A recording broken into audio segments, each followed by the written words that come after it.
Well, everyone, with the quite out there week I had to close out last month, I'm gonna do my best to start off this one the right way. So I got my ticket to Mortal Kombat 2. So between that as well as Animal Farm and only flopping, not even coming close to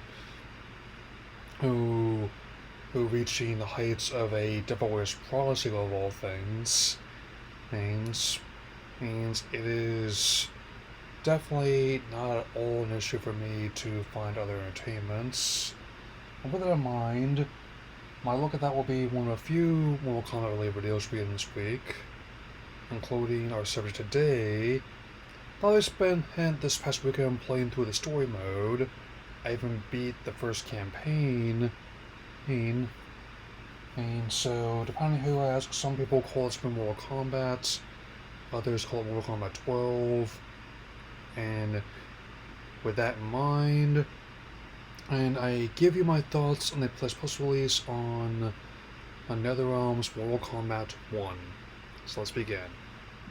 The game is the newest reboot of the franchise, and even with the discourse, it has done moderately well, and building on the main storyline of the previous installments, it's a new timeline where all the characters we know and love from previous installments end up defending Earthrealm against the forces of Outworld and gaining a lot of their new familiar abilities, if not always know what we would expect. I mean, especially like how Raiden's lightning ability and his ascension of a god comes from like adopting the series logo as his crest, so to speak.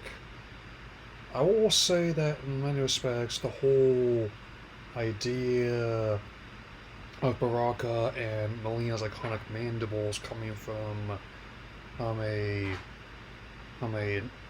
plague which is spread by close contact that is sort of reflective of when this game was likely being developed and was one.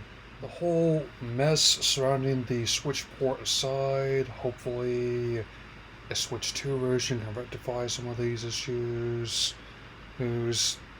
It looks absolutely fantastic, personally, and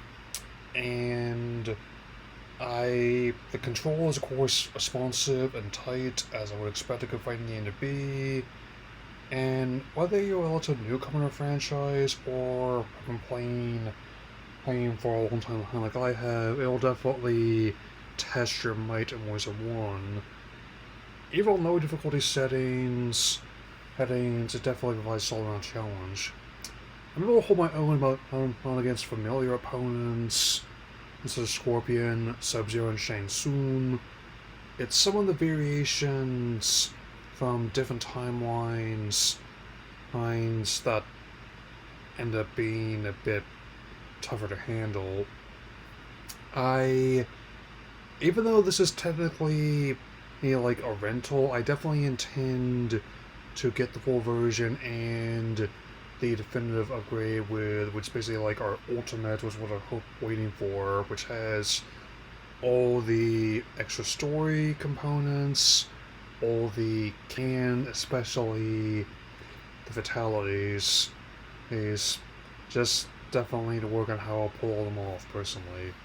Even and as it's been debated about how much longer they could have kept this going, I think it's alright because I keep hearing more and more reports of the same developers is finally doing Injustice 3, which I'm honestly okay with. The current situation with Skydance notwithstanding, I just wonder who they're going to get to voice Batman, personally, though I could imagine they'll still have Newburn as Superman, as well as other voice actors that are still performing, doing the voice and motion capture again. Anyway, that'll be all for now, and I'll see you all very soon with my look at another or new fixation, or rather expansion of an existing fixation that I'm glad to experience. Okay. Take care, everyone.